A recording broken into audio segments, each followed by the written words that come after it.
Listen to this podcast now on the Red Apple Podcast Network. The Leadership Thread with Dr. Peggy Polonis. I'm Dr. Peggy Polonis. Join me on each episode where I unravel the story that shaped leaders, tracing the thread that led them where they are today. Because leadership isn't born in adulthood. And thank you once again for joining us on the Leadership Thread, education, ethics, and sustainability. Download all of Red Apple Media's podcasts right now through your favorite podcast platform. Listen, all you New Yorkers. Excuse me, taxi. Okay, we're looking around. This is the 77 WABC minicast.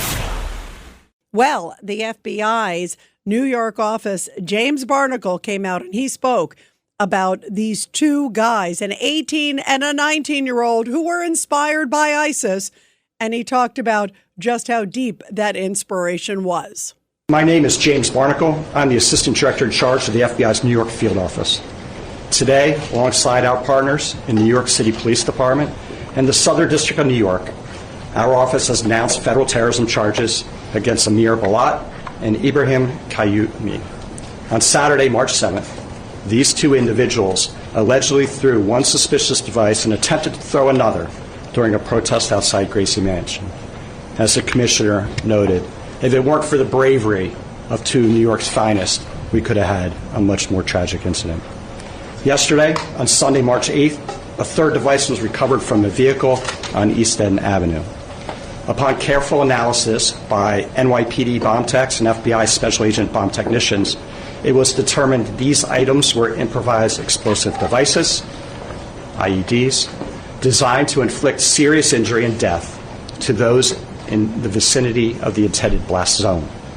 Both subjects have stated they were inspired by ISIS, a designated terrorist organization, to conduct this attack. Balat and Kayumi sought to incite fear and mass suffering through this alleged attempted terror attack in the backyard of an elected city official. This weekend was just another example of the elevated threat environment we're currently living in. And also, Jay Clayton, he's the U.S. attorney there for the Southern District in New York, talks about the charges against these two monsters. We charged two individuals today, Balat and Kayumi. They are charged federally with 5 counts. Attempted provision of material support and resources to a designated foreign terrorist organization. Use of a weapon of mass destruction. Transportation of explosive materials. Interstate transportation and receipt of explosives. And unlawful possession of destructive devices. The facts alleged in the complaint are just that, allegations.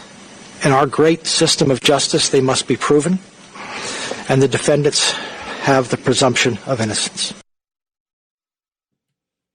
And yet, these two guys, you see them on videotape, you see one of them clearly lobbing the device, and it turns out it would have really caused excessive damage, enormous damage. And yet, you got to hear this again. I want to play this again before I go back to Robert on the call.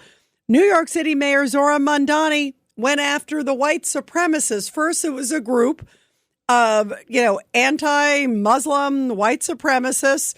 You may not like clearly what they were saying, but look at all the protests that were happening on college campuses and elsewhere.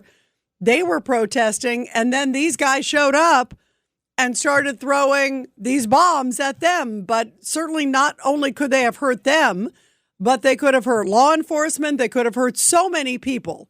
It's absolutely frightening. And yet our mayor couldn't blame these terrorists who threw the bombs. He talked about the white supremacists. On Saturday, a protest was held outside Gracie Mansion, where I live with my wife, Rama. Neither of us were home at the time. This was a vile protest rooted in white supremacy entitled Stop the Islamic Takeover of New York City.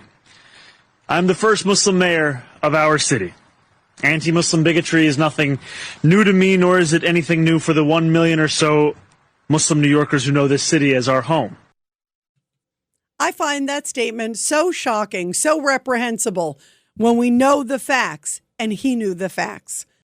At Manhattan University, a graduate degree is not out of reach. You'll gain real-world skills, credentials employers value, and connections to New York City's top companies. Choose from their new Master of Science degrees in healthcare informatics, digital marketing and analytics, business analytics, or financial analytics, all built around hands-on learning and industry partnerships. Graduate ready to lead, not just work. Take the next step at manhattan.edu/graduate. Manhattan University. Lead the future.